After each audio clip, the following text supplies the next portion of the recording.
melhor. Os fins justificam a violência. Esse é um princípio de Maquiavel, de que os fins justificam os meios. Mas, por exemplo, olha a violência do que foi, por exemplo, o regime nazista na Alemanha, do que foi o regime fascista na Itália. Mas ninguém defende o regime nazista. Você está aqui defendendo Mandela, querido, mas é o que eu estou dizendo para você. É a partir de... Sua analogia foi péssima.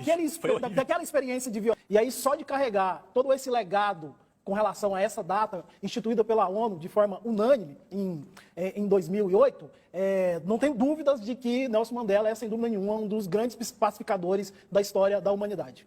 Frederico Rodrigues pensa um pouco diferente, totalmente diferente? Concorda, discorda? Eu penso mais ou menos como Mandela, né? Se você for ler o livro dele, Longo Caminho pela Liberdade, você vê que ele lá já se define como um comunista. E ele define também as ações, inclusive os atentados que ele autorizou.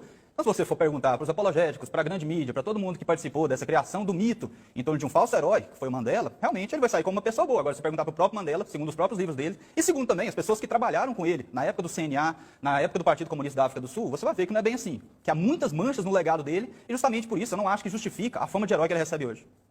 Olha, eu penso o seguinte, querido, o fato da pessoa ser um comunista ou participar de um partido comunista não cabe a ele a pecha de ser uma pessoa que seja, digamos, totalmente contrária ao bem da humanidade. Muito pelo contrário, o comunismo, na sua essência, é uma doutrina política que quer, acima de tudo, o bem para todos, a igualdade para todos, né? Se você for pensar, por exemplo, nos ideais que o próprio Jesus Cristo, cristão, carregavam, esses ideais eles estão muito próximos, por exemplo, do que é pensado lá no chamado comunismo primitivo, que é o quê? Que é a igualdade das pessoas, que é uma relação de harmonia entre a sociedade e, acima de tudo, a abolição das classes sociais. Por isso eu não tenho problema por exemplo, rotular Nelson Mandela como comunista. Inclusive ele participou, de organizações comunistas, mas ao longo da sua história ele rompe com esse processo. Mas não que isso seja um demérito para a biografia do Nelson Mandela. Demérito ou virtude, Fred? Não, demérito completo. Não sei de onde a gente está tirando isso. O simples fato de uma pessoa se identificar como comunista, para mim, já é uma terrível mancha na carreira dela, de onde ela não pode se livrar.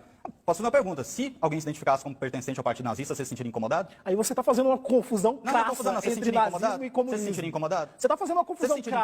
Não, você está fazendo você se sentiria incomodado, não. Não tem problema nem participar do Partido Comunista, nem do Partido Nazista para você. Nós estamos falando de dois aspectos políticos mas você se sentiria incomodado? diferentes. Porque a única diferença que eu vejo, isso é histórico, a única diferença que eu vejo entre comunismo e nazismo é que o comunismo matou pelo menos 5 vezes mais pessoas. No entanto, o comunismo hoje em dia ele foi lavado na sua própria sujeira pela mídia. E é daí que vem esses falsos heróis como Mandela. Você comparou com Jesus Cristo, o comunismo completamente errado. Jesus Cristo nunca forçou a distribuição de riquezas. Ele simplesmente incentiva você a amar o próximo como a si mesmo. Não é o comunismo faz. O comunismo vai lá, toma o que você produziu e faz a distribuição forçada. Se você reclamar, você é morto. Então não é isso de falar, ele é comunista, ele não é mal por isso. Ele era mal justamente porque ele adotava os princípios do comunismo, que não é mais essa experiência romantizada que o Edegênio trouxe aqui, distribuição de riquezas. O comunismo, desde aquela época, já passou a ser uma experiência de concentração de poder. E o que incomodava o Mandela e o grupo dele naquela época não era o apartheid, não era o fato de negros serem segregados. Era o fato de que não era ele que estava no controle daquele apartheid. Não era o grupo dele que estava segregando os inimigos. Então, se você for fazer essa análise histórica e verdadeira, que não vem só dos livros do Mandela, mas dos livros e entrevistas de pessoas que conviveram com ele naquela época, eu realmente não sei como esse cara pode ser um exemplo de virtude e de moral na nossa sociedade hoje em dia.